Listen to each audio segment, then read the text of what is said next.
Hey everyone, and welcome back to another breaking news update. My name is Jimmy Boyd, and you were watching Boyd News. I want to thank you so much for tuning in today. I'm back with another update coming out from the war between Russia and Ukraine, and I've got a ton of big news to share with all of you today. Today's date is September 22nd, 2025, and it's Monday. Welcome back to the channel, everyone, and I hope you're all having an awesome day today. Hope you had a great weekend as well. We have a lot of big news to cover with this war. We're actually going to start off talking about the Crimean Peninsula, as overnight, last night, and also on Saturday night, we had massive hits on military airfields. Ukrainian drones were striking a lot of different aircraft, and last night they actually hit two rare aircraft for Russia's Navy. So let's talk about this report here on your screen. Ukraine destroys two amphibious aircraft for the first time in Crimea. Ukraine's defense intelligence announced that it struck Russian aircraft in occupied Crimea on September 21st, hitting two bereaved BE-12 amphibious planes and an Mi-8 helicopter. So absolutely massive hits overnight. So two of these were destroyed. Here's a photo of the bereaved BE-12 amphibious plane. These were extremely rare and expensive aircraft designed for anti-submarine warfare and maritime patrol. This is a huge hit to Russia's naval aviation presence in the Black Sea. We continue to see Ukraine destroying lots of aircraft down here in Crimea at multiple airfields. Also on Saturday night going into Sunday, I was not here Sunday morning to report this to you guys. I'm usually not here on Sundays for most of you that know. But on the night of the 20th, on Saturday night, Ukraine also struck three more Mi-8 helicopters. These are transport helicopters like the one that was hit last night as well, destroying three more of those. Apparently, they also hit a radar station down in Crimea over on Saturday night as well. So just huge hits happening down here inside of Crimea. We'll be talking more about this. I've got video footage confirming these strikes. Also, Ukraine struck a resort complex in occupied Crimea in the city of Foros on the southern side of the peninsula last night as well. Sources claim the FSB maintains operations there, and high-ranking Russian officials regularly visit this resort. Putin has also stayed there as well in the past. So we had some sort of resort complex that came under attack. Apparently 3 people had died in this incident, and multiple drones were striking that resort down there, connected to Russia's FSB, which is their security service. We'll talk more about that also. And even an electrical substation was hit by Ukrainian drones overnight in the Krasnodar Krai Oblast of Russia. Fire broke out. We've got video footage confirming that strike as well. As you can see, so much news to cover. We have a lot of other big events going on today we'll be discussing. Let's go ahead and jump into this, guys. We're going to hop on over here to X with next. Ukrainian intelligence destroys Russian BE-12 Chaika aircraft in Crimea for the first time. Ukraine's military intelligence, also known as the GUR, reported a rare operation in occupied Crimea. 2 BE-12 Chaika amphibious aircraft were destroyed, along with a strike on an Mi-8 helicopter. The BE-12s are extremely rare and expensive aircraft designed for anti-submarine warfare and maritime patrol. For decades, these amphibious planes were considered a pride of Soviet and Russian aviation. This marks the first time in history such aircraft have been destroyed in combat, a major blow to Russia's naval aviation presence in the Black Sea. So here's the video footage coming out. Let's start it here in the beginning. See these Ukrainian drones flying over this airfield. And it looks like right here we've got the Mi-8 helicopter that was struck and destroyed. And then afterwards we're going to see 2 of these bereaved BE-12 amphibious planes being struck as well. You can definitely see that's one of them right there. And then here's the other strike number 2 on another one of these. So these are very, very rare. I think Russia only has about maybe 9 of these I was hearing. So it's very possible now they could only have 7 of these left. And this is another major blow to Russia's naval capacities, or capacity inside of Crimea and also in the Black Sea. As we know, Russia's Navy is for the most part already chased out of there. So very big news today coming out from Ukraine. Now for Bliskovka, the consequences of the strike on a Russian Mi-8 helicopter in temporarily occupied Crimea. So I was not able to confirm whether or not this was a strike on the Mi-8 helicopter from last night, or it could have been from Saturday. Really, one or the other, we're not really sure, but for sure we can see an Mi-8 helicopter that has been completely destroyed from a Ukrainian drone strike here. So again, we know for sure 4 of them were hit over the weekend. There was 3 on Saturday night and then 1 last night, along with these 2 amphibious aircraft that were destroyed. So crazy amounts of losses for Russia's Air Force again. I think just these aircraft right here, these helicopters, are worth somewhere around 16 million apiece. So do the math on that. That's a lot of heavy losses there. Now, Euromaidan Press, drone struck a resort complex in occupied Crimea where very important guests were allegedly staying. 3 people died, Russian Telegram channels report. The attack targeted the Foros Sanatorium, hitting facilities where sources claim the FSB maintains operations and high-ranking Russian officials regularly visit. The main restaurant had been closed for special service on the day of the strike, while 6 to 8 drones swept over the village, targeting multiple locations. Yeah, so we had a lot of drones attacking down here on the southern side of Crimea, like literally all the way on the very tip, down in the Black Sea, southern side of Crimea. We had this Foros Sanatorium. It's like a resort that's used by the Russians and apparently could be connected to Russia's FSB, which is their security service, which would be a target for Ukrainian drones. And according to this information, Russian Telegram channels reporting 3 people died. I think there was a lot of injuries as well. Ukraine carrying out a massive attack. We can see some sort of fire broke out over here, either on or next to the resort after the attack was carried out. Here's more information now from Marianov Falls. Says Russia, Ukrainian drones hit Crimea resort, killing 3 and injuring 16. A drone strike hit to the Crimean town of Faros, killing 3 and injuring 16, according to the region's Moscow-appointed leader. Russia's defense ministry says the area had no military targets whatsoever and called the drone strike a premeditated terrorist attack. Isn't that interesting? We get a resort being targeted down there where Ukraine's got information that might be connected to the FSB of Russia, yet they call it a premeditated terrorist attack where pretty much every day inside of Ukraine we have civilian infrastructure, homes, residential buildings being destroyed on a repeated basis. Isn't that insane? It also says the Russian Foreign Ministry blamed Kiev, NATO, and the EU, saying they're the real source of terrorism in Europe by backing Ukraine with weapons. Ukraine hasn't responded. Source was Reuters. So yeah, that's what Reuters was reporting today, okay? That this strike on this sanatorium, apparently the Russians are claiming that it has no military use at all. Okay, it was primarily used for civilians. So let me know what you think. We're still waiting for more details on this strike. We'll have to see what's going to happen. So far, Ukraine hasn't even commented on this situation yet. So we'll see what happens as we await more details. Here's a little bit more information now from N-Strike.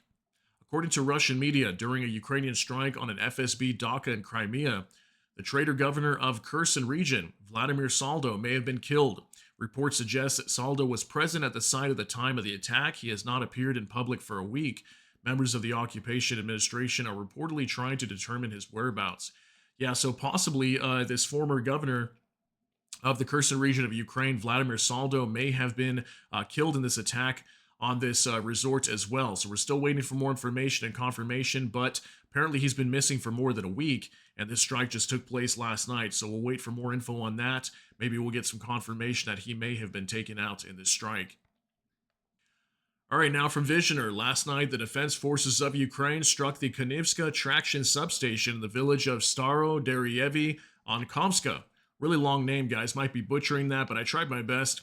In the Krasnodar Krai, using attack drones, at least 5 hits on the facility were recorded. So we have seen Ukraine do a lot of this. I talked about this earlier at the start of the video. We had this electrical substation being attacked again, this time in the Krasnodar Krai. We've also seen hits like this in Rostov, Volgograd, Voronezh regions of Russia. This is going to be really close to Ukraine's border on the eastern side, and the Russians use military trains to transport equipment into the occupied regions of Ukraine. So Ukraine's trying to stop these logistics from flowing in, striking these electrical substations that provide power to trains inside of Russia. Take a look at this video.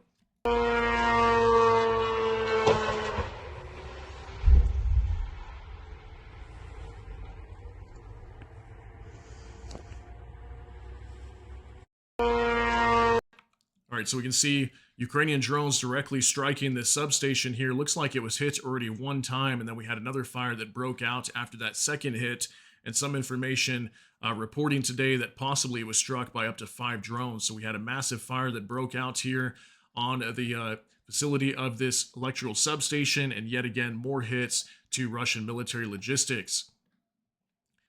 Now for Max 25, Kanovskaya, Russia. After the substation was hit, a power surge caused a train to catch fire.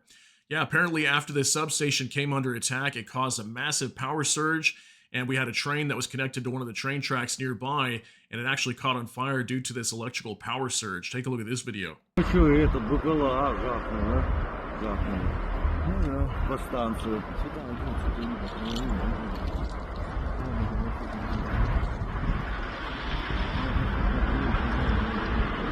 Пожар поубирали. All right, as we can see in this video, it looks like the locomotive on the front of this train has caught fire and most likely is going to be destroyed. This is probably going to cause more delays over here in this area. So absolutely huge hit from Ukraine. This should stop a lot of Russian military logistics from flowing into Ukrainian territory. Now from Anton Yushchenko, Ukrainian Defense Forces destroyed an ammunition depot in Russian-occupied Luhansk region. Such strikes might not get the same attention as burning oil refineries, but they're extremely important for the front lines. Russia intended to hand out ammunition and drones for its troops. Trucks delivered tens of thousands of mines, grenades, and cartridges of various types, thousands of rounds for tanks, including high-precision ZUBK-14, and artillery shells to the field depot of the tank regiment. They also delivered various drones, Molnia, Boomerang, Vandal, Novgorodsky, Gorinich, and others, and related equipment, batteries, communication modules, and video transmitters. On August 29th, Ukrainian warriors struck a drone distribution logistical center, destroying a large amount of Russian combat drones. Then on September 18th, Ukrainian defenders destroyed an ammunition depot, destroying not just the ammo, but Russian vehicles. Yeah, so apparently this was being confirmed today from Ukraine's general staff, that apparently they destroyed or made two major strikes over the last month or so. We had one on August 29th where we had a drone distribution logistical center that was destroyed on the eastern side of Ukraine, looks like in the occupied Luhansk region. And also September 18th, just a few days ago, we had a massive ammunition depot that was destroyed as well. This is apparently a picture coming out, possibly at that ammunition depot. We can see what looks like maybe missiles that were flying everywhere.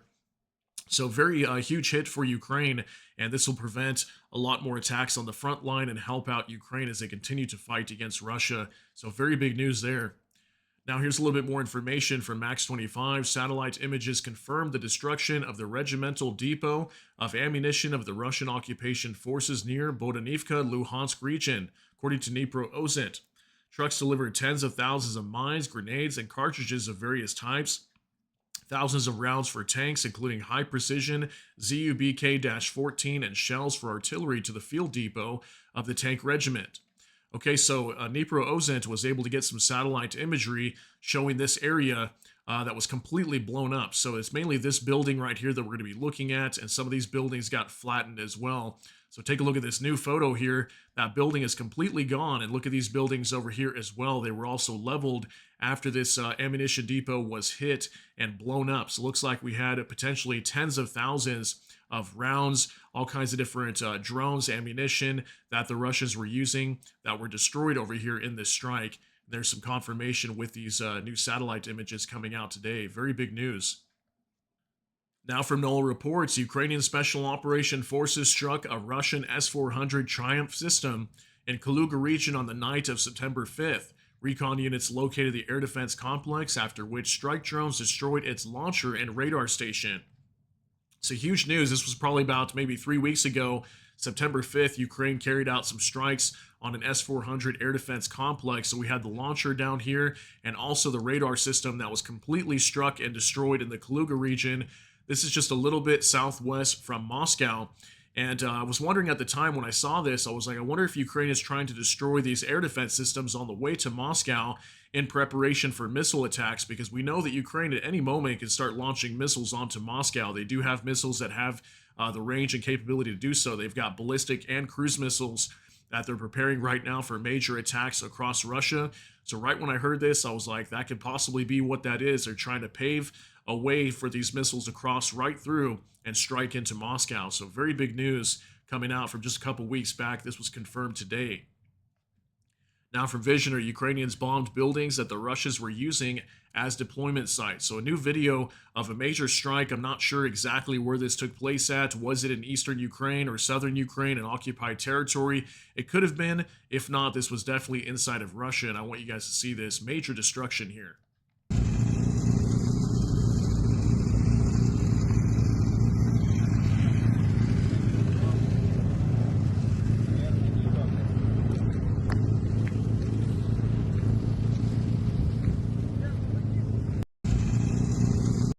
All right, so not a whole lot of information on this strike yet, but it's possible maybe these buildings were being used as a deployment center for the Russians. They were most likely hanging out here in this area. Maybe Ukraine carried out some sort of HIMARS strike. Still waiting for more information, but we can see a lot of debris everywhere in these buildings right here. Two of these tall residential buildings completely struck and destroyed by Ukrainian forces. Now for more translated, the Mariupol resistance reports that in the morning, a whole KAMAZ truck full of wounded Russians has been brought to a hospital in Mariupol. They are severely wounded, being unloaded literally. They came from the Zaporizhzhia direction. The exact location will be known a bit later. Yeah, I'm actually surprised that the Russians even keep continuing to attack in the Zaporizhzhia region. I mean, that area is just a complete fortress for Ukraine. The Russians are taking heavy losses, so somebody was able to create or capture a snapshot or a photo here of this KAMAZ military vehicle allegedly carrying possibly dozens of wounded or almost dead Russian soldiers, a lot of them that were injured in fighting inside of the Zaporizhzhia region on the southern front inside of Ukraine. So very big news there as well. Now for Bliskovka, a Ukrainian firefighter captured the moment of a Russian Shahed strike on an oil depot just a few meters away from him.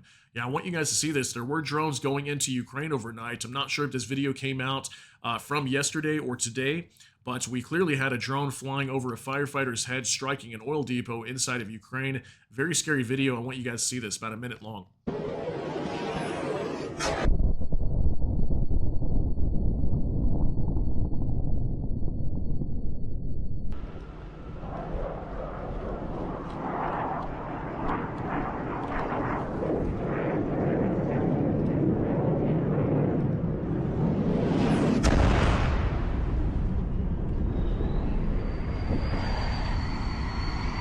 Лягай! Лягай!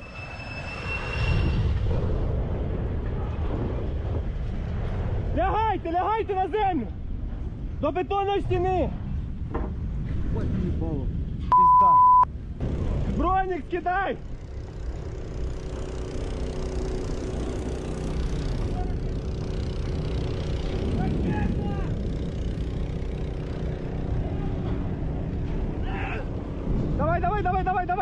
Давай! Рома, давай, чуть-чуть! Чуть-чуть, давай! Лягай!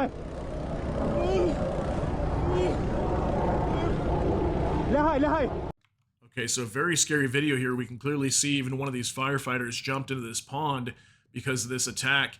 And judging by the look of these drones as well and the sound of them, it almost sounds like these were jet-powered drones that were slamming directly into this oil depot. And you can see these firefighters were located very close to that. So very scary video coming out from Ukraine today. I just wanted you guys to see that new video there.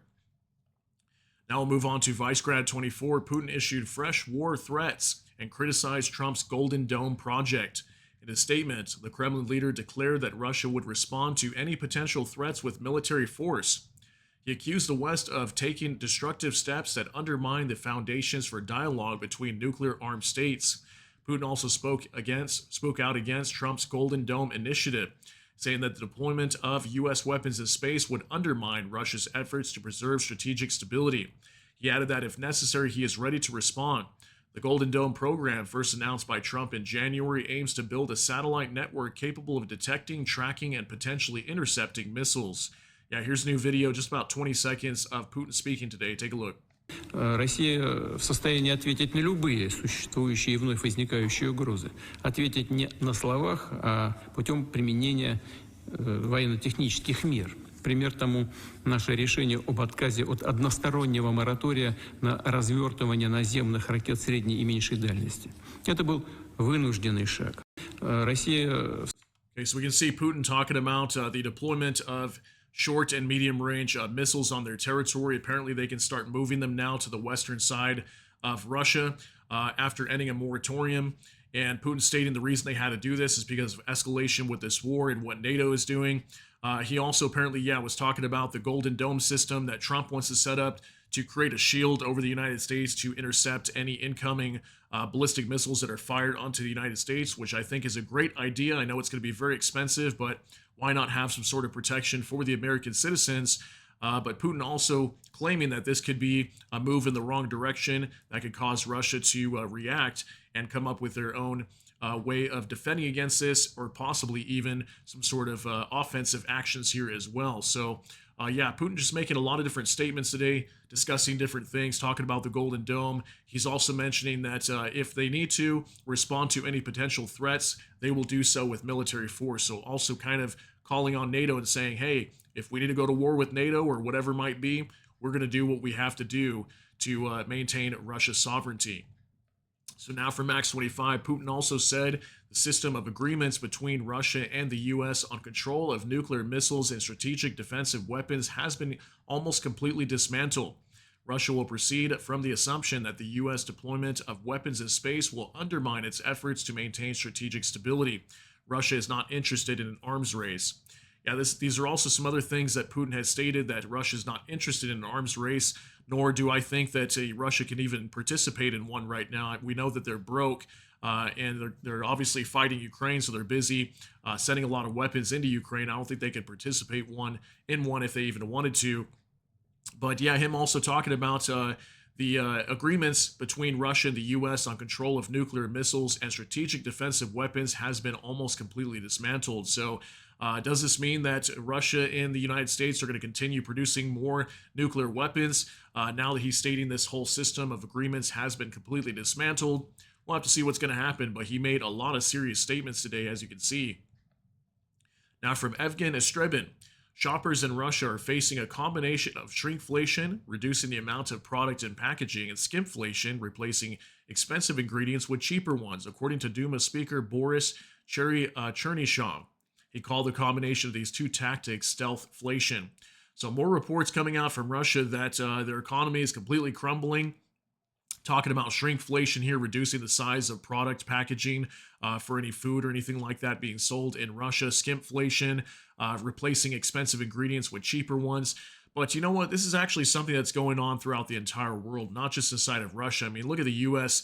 When you go to the grocery store and you go buy a bag of, let's say, Doritos or something, I want to say the bag size has decreased at least by like 30%. They're definitely much smaller than they used to be, and now they're the same price, if not more. Sometimes I see a bag of Doritos that's like 8 ounces or 7.5 ounces for like $5, and it's ridiculous. So this is not only happening inside of Russia, it's happening everywhere, but this is more show and signs that the Russian economy is still struggling. Now from Evgen Estrebin again, diesel fuel prices in Russia continue to soar. Today, 2% that it is up. Over the past 8 days, plus 10%. Okay, so here's a little chart showing the diesel prices inside of Russia still continuing to go up. We've been talking about this, that gas prices across Russia are soaring right now. A lot of people are struggling to buy fuel, let alone can they even find any because of all these fuel shortages. It's continuing to get worse inside of Russia every day. Today, it has gone up about 2.59%. So crazy news. We're continuing to see Russia's oil and gas industry collapse, and prices are soaring. Now, Max 25, we've got a post here on a Russian Telegram source, and it says, "Attention personnel. An order was received from the headquarters of the Joint Group of Forces C. Fuel supplies have been reduced, and a strict fuel conservation regime has been introduced. Daily refueling limits have been reduced. This is a necessary measure necessitated by Ukraine's attacks on our oil refineries. Every liter of gasoline is now worth its weight in gold. Discipline and careful fuel management determine not only the operation of equipment, but also the completion of combat missions." That is a huge report right there. This shows, if this is confirmed, that it's directly affecting Russia's military. These fuel shortages that are happening all across Russia. We reported just about a week or two ago that more than 20 regions just inside of Russia alone are being affected by this fuel crisis because Ukraine is striking all these oil refineries. It's getting worse and worse. Now it's putting limits on the Russian military on how much refueling they can do due to these strikes. So that is absolutely huge news. This is really going to slow the Russians down. It's going to force a lot of them to have to be on foot and walk because a lot of their vehicles probably can't even be fueled up. So that is very, very big news. Good to hear for Ukraine. Now from Nexta, good times are over. Russian economy hits pause. Economic growth and wages in Russia have nearly stalled, while business activity has been declining for months, the Economist reports. Central bank has made saving more attractive than spending, while the government is cutting infrastructure and defense spending. Oil exports have dropped from $155 billion in early 2022 to $96 billion in early 2025. not only due to sanctions, but also a stronger ruble, falling global oil prices, and costly borrowing. The EU is preparing new sanctions on Russian oil firms, though Moscow has already shown it can circumvent restrictions. The US, meanwhile, is betting on economic pressure. It's a race between the Russian economy and Ukrainian soldiers, said Treasury Secretary Scott Bessent. For now, the downturn hasn't hit Russian jobs or household incomes directly, but the process has begun and it's irreversible. So yeah, The Economist reporting today that good times inside of Russia are now over as their economy is hitting a pause. We keep hearing that they could be going into recession. Their economy is declining right now. It's definitely stagnated at the moment is what we're hearing. So that's not good news. It could start turning around the other direction and going downhill. And this is due to all these sanctions, with the central bank over there raising interest rates extremely high. I think it's close to like 19, 20%, could be 17 right now. I heard that they have been trying to lower it, but it's still extremely high. This is forcing a lot of people to start storing their money in banks as they can make more money by saving versus spending because of the high interest rates. So that's also going to slow growth inside of Russia. People are not spending money. So at the end of the day, this military operation or war that Russia calls it in Ukraine is hurting their economy very badly. Okay, and it's getting worse and worse by the day. We continue to hear stories like this coming out. Now, from NOAA reports, Lithuanian Foreign Minister Kęstutis Budrys says the EU should soon activate Plan B to bypass Hungary's veto blocking Ukraine's accession talks. He stressed Ukraine meets the criteria, warned against becoming hostages to Budapest, and confirmed informal negotiations could begin this fall to keep momentum on EU enlargement. Okay, so we've got the Lithuanian Foreign Minister Kęstutis Budrys calling on the EU to activate a Plan B to bypass Hungary's blocking of Ukraine's accession into the EU. We keep hearing that Ukraine might get in soon. He's stating that maybe this fall they could start getting Ukraine into the EU. And we know that Ukraine wants to join. They've been trying to get in, and Hungary is blocking that right now. So they've been trying to look for another way to get around Hungary. That way Ukraine can get into the EU. So we'll wait for more information on that, but possibly over the next month, could we hear that accession talks are starting for Ukraine for them to get into the European Union.